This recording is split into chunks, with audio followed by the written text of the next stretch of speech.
Okay, boys and girls, this is a Tascam MF-P01 Portastudio 4-track tape recorder thing, and the headphone jack doesn't sound good. It sounds, so you only get sound from one side and it just sounds like poop. It's rattly, and it sounds like some of the other controls are kind of ratted out. Initially this came with this 9-volt power supply, but it requires a 12-volt power supply, so Buddy goofed up apparently when bringing it to me, so I have a 12-volt power supply that's pin negative like it wants. That's what we're using. I tried my headphones and I only get sound from one channel, and it's kind of fidgety and goofy, so we'll break into this and see what we find out. So I split the halves there. The top half is where the jacks that we're interested are in, and here is the tape deck and all that stuff on the bottom. There's 4 wires that separate the two.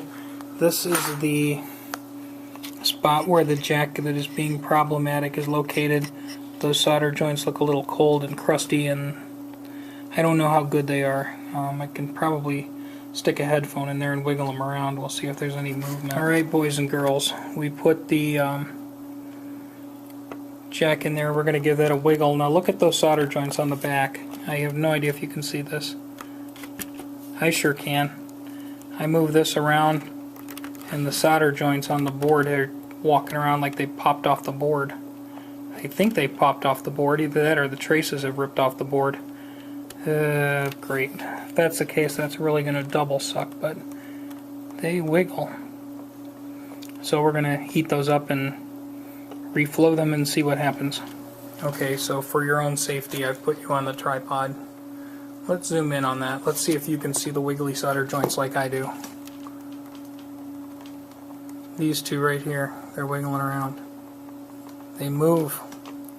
So we're going to remove those with our solder sucking widget, and then we're going to resolder those. And I'm going to answer my stupid phone call. Okay, so I desoldered one of these. They're being a little stubborn because they're big joints, so I'm going to put my desoldering iron on here and kind of, hopefully that'll heat that up. But to help it out, I can put my other soldering iron on it and apply a little bit of extra heat.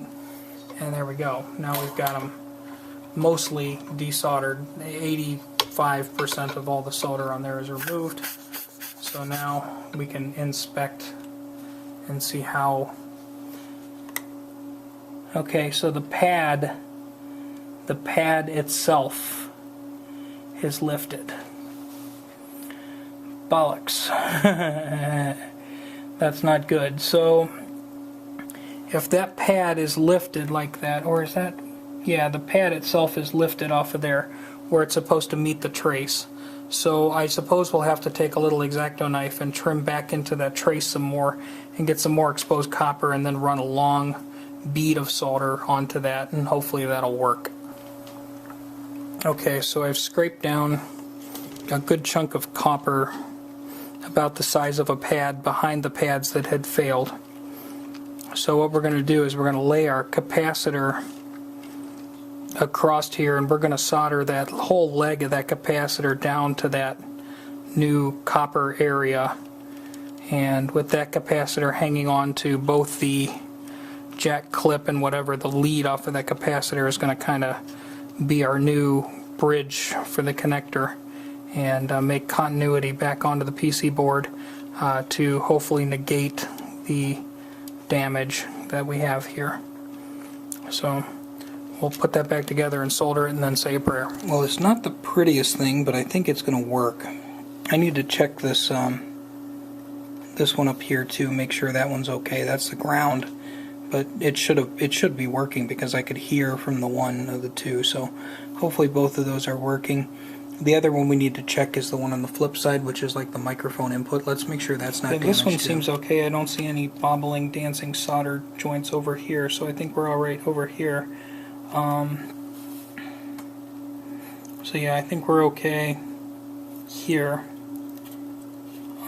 One of the other options I could do here, if this is really flummoxed up here, is we could essentially put a little jumper wire from here over to that point, but I think we've got enough. I think we're enough on the trace that we're holding good. So if we have to, we'll go that route, but I'm going to try to clean the pots on this and then put it back together and see where we're at. Okay, as an insurance policy against the trace, obviously I found some trace that was still together and soldered to that, but just in case this pops loose or messes up, essentially I've run a little jumper wire all the way to the component on the end of the trace, thus recreating the trace, so even if this cracks again, it's still going to keep working. So I think that's the best we can do. The next plan is to take a look here. I think there's a couple of other, the pots on the other side are a little rattly, like you know, these, a little noisy, a little rattly, and she's dusty, so I'm going to give it a bath, but I'm going to pop the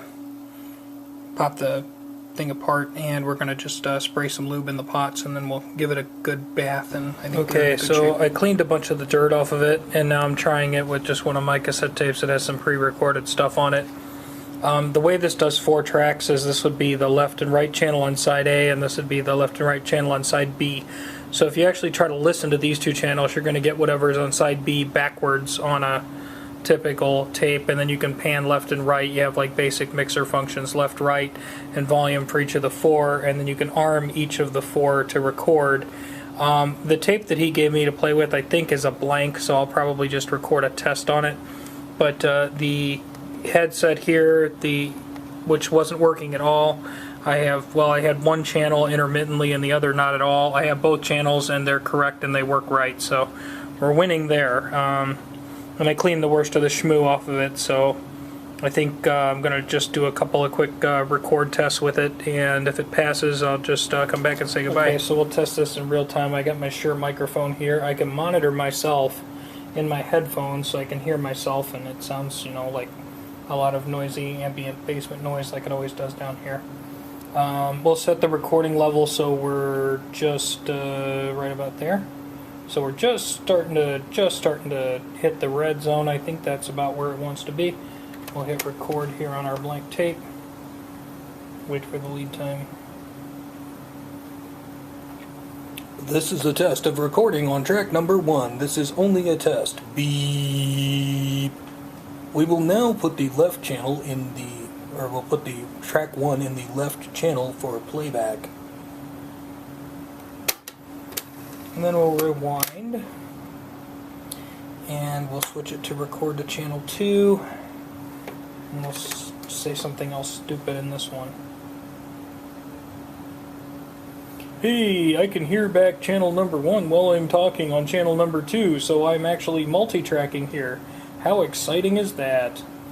Do-do-do-do-do-do-do, do-do-do-do-do-do-do, do-do-do. I guess we'll do track 3 now, so we'll put that in the right side. Okay, so far it's looking nice and bright and shiny. We'll go to ARM track 3 here.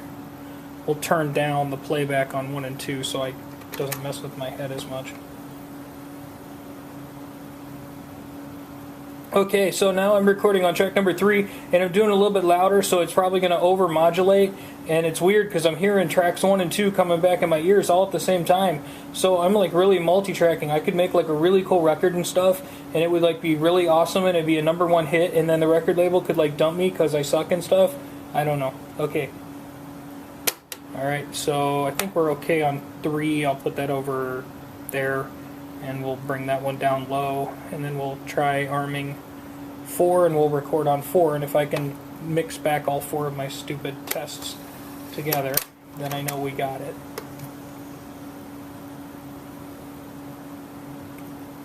Happiness is a soldering iron and a bunch of repaired stuff, because I like to fix stuff. This is Mr. V's YouTube channel, and I fix stuff here and I make it work when it didn't work before, because this definitely didn't work before. This headphone jack was like totally messed and it didn't work, and now it works, and it didn't before, so now it's all better and stuff. Okay, bye. Okay, so now just for complete and total chaos, you're not going to be able to hear it because I have to plug this into speakers or a mixer or something, but I'll just, you know, pan these both ways, and we can just disarm any recording. Doesn't matter which ones, because I'm just going to play back, but I'll just play back my 4 channels. If I hear all 4 of my talking messages at the same time, we win.